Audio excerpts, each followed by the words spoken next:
आज भारतीय जनता पार्टी और प्रधानमंत्री नरेंद्र मोदी जी आम आदमी पार्टी को खत्म करना चाहते हैं।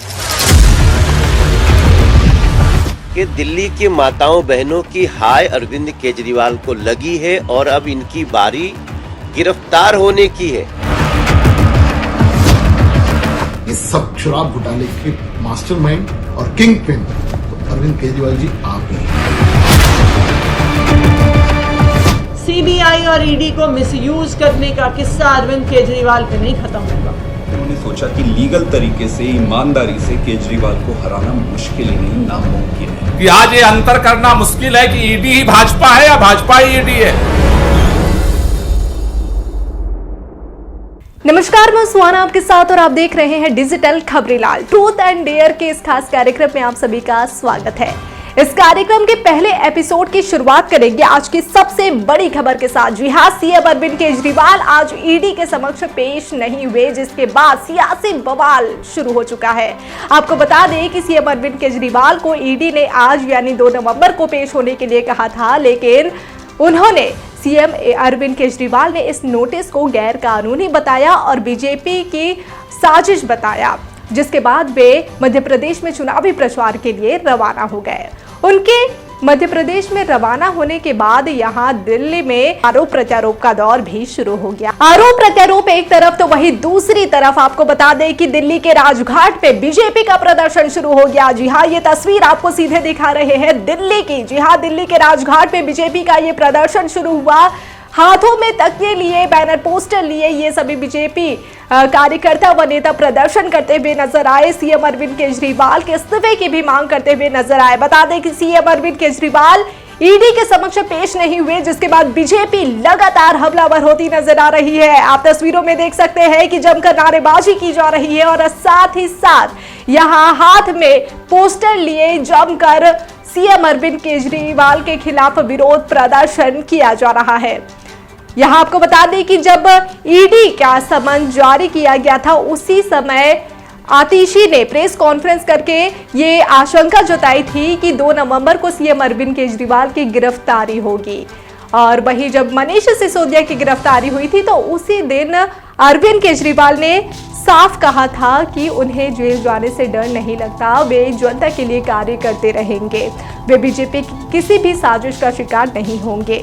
तो चलिए उस पुराने जो बयान उन्होंने दिए थे उस पर एक नजर डालते हैं। तो जेल से हमें डर नहीं लगता। मैं इनको थोड़ा सा ये लोग समझ लें कि इनको लगता होगा तुम जितने मनीष सिसोदिया को जेल में डाल लो, जितने सत्येंद्र जैन को, अरविंद केजरीवाल को भी डाल लो, सूली पे चढ़ा दो, खूब अरविंद केजरीवाल निकलेंगे, खूब मनीष सिसोदिया निकलेंगे।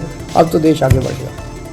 हर तरफ से खबर आ रही है कि 2 नवंबर को जब अरविंद केजरीवाल को बुलाएंगे तो ईडी उनको भी अरेस्ट करके जेल में डाल देगी। आज भारतीय जनता पार्टी और प्रधानमंत्री नरेंद्र मोदी जी आम आदमी पार्टी को खत्म करना चाहते हैं। यही कारण है कि एक के बाद एक झूठे केस बनाकर, झूठे आरोप लगाकर आम आदमी पार्टी के नेताओं को गिरफ्तार किया जा रहा है और जेल में डाला जा रहा है। 2 नवंबर को दिल्ली के मुख्यमंत्री अरविंद केजरीवाल को इसलिए गिरफ्तार किया जाएगा क्योंकि प्रधानमंत्री नरेंद्र मोदी जी को अरविंद केजरीवाल से डर लगता है। तो आपने सुना सीएम अरविंद केजरीवाल ने जो कहा था पहले, और आतिशी ने प्रेस कॉन्फ्रेंस करके जो कुछ दिनों पहले ही ये बयान दिया था कि 2 नवंबर को यानी आज ही के दिन सीएम अरविंद केजरीवाल की गिरफ्तारी होगी। बीजेपी की साजिश करार दिया उन्होंने।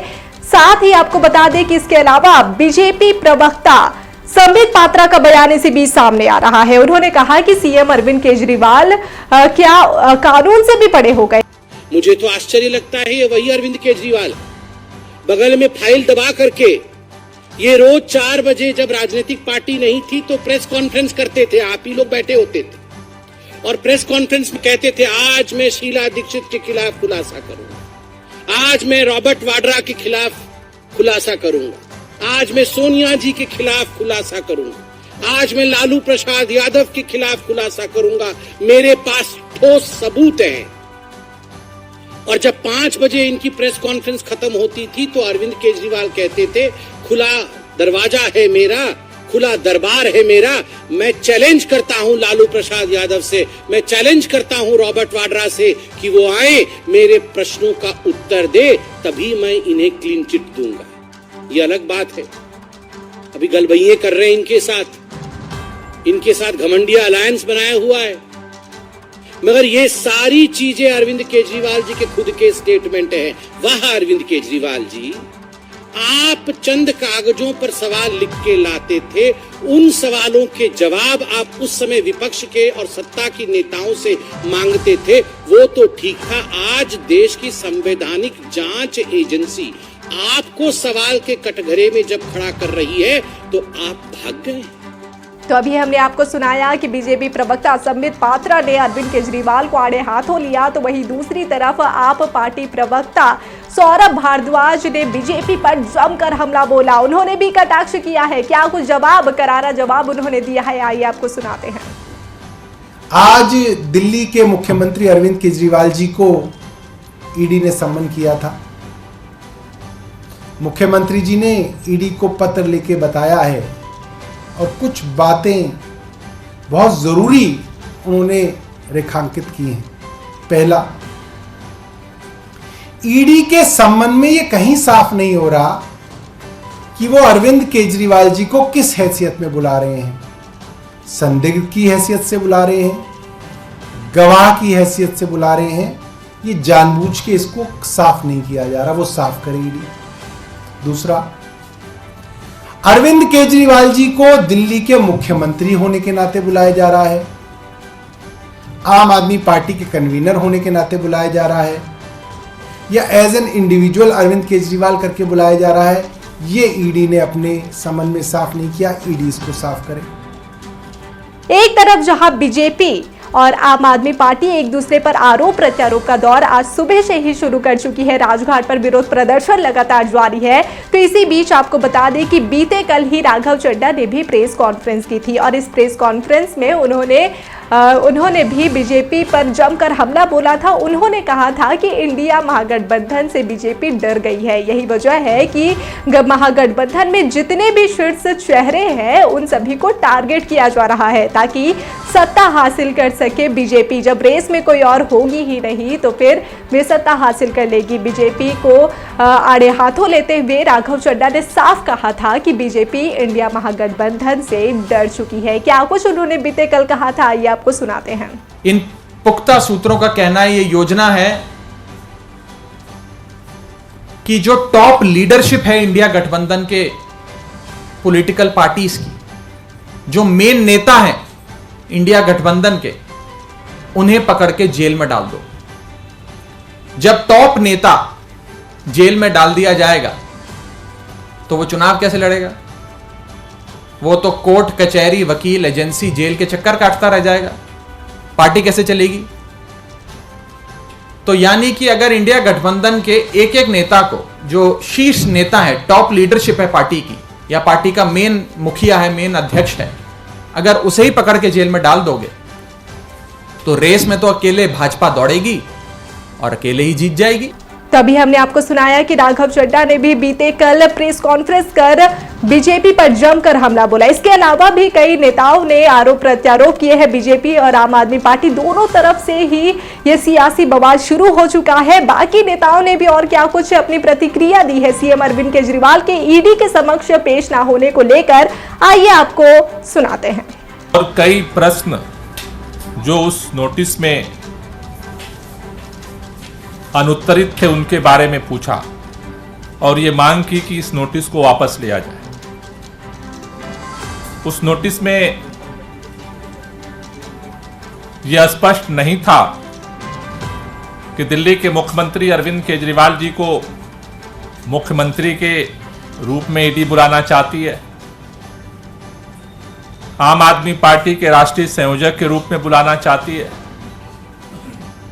या एक नागरिक के रूप में बुलाना चाहती है। यह भी स्पष्ट नहीं था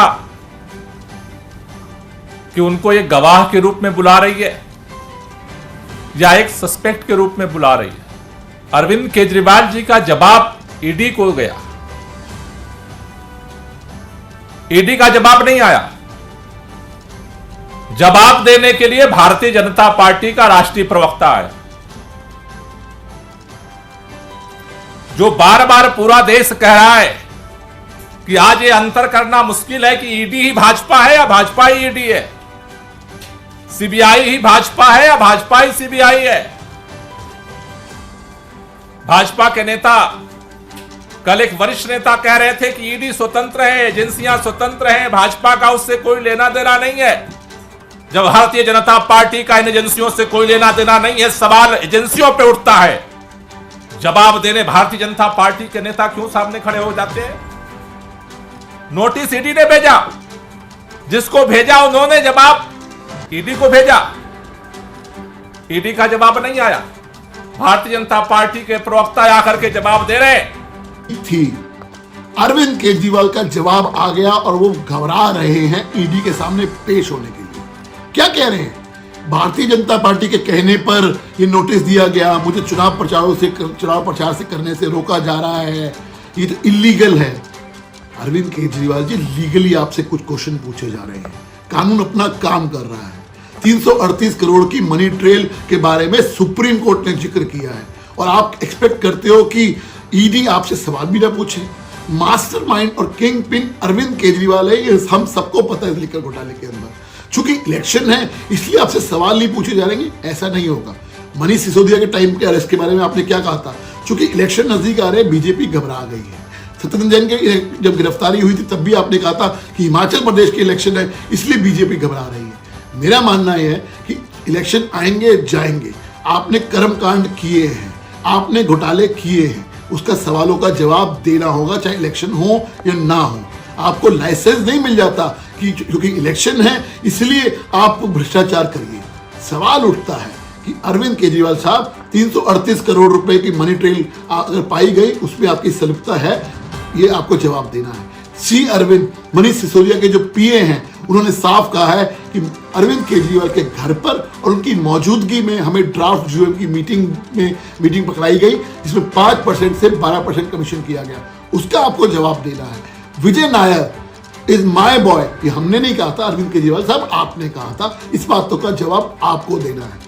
एक तरफ जहां सीएम अरविंद केजरीवाल ईडी के समक्ष पेश नहीं हुए, तो वहीं दूसरी जो खबर निकल के इसे भी सामने आई कि आज सुबह सुबह ही ईडी ने एक और मंत्री के घर छापेमारी की। जी हां, दिल्ली के इस मंत्री का नाम राजकुमार आनंद बताया जा रहा है। इनके आवास पर ईडी ने छापेमारी की है और इनसे जुड़े कुछ और 9 ठिकानों पर भी ये छापेमारी की गई है।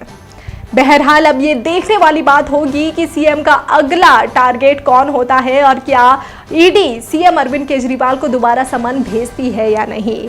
फिलहाल आज के लिए इतना ही। देश दुनिया की तमाम बड़ी खबरों से जुड़े रहने के लिए देखते रहिए डिजिटल खबरीलाल। खबरें आपकी, नजर हमारी।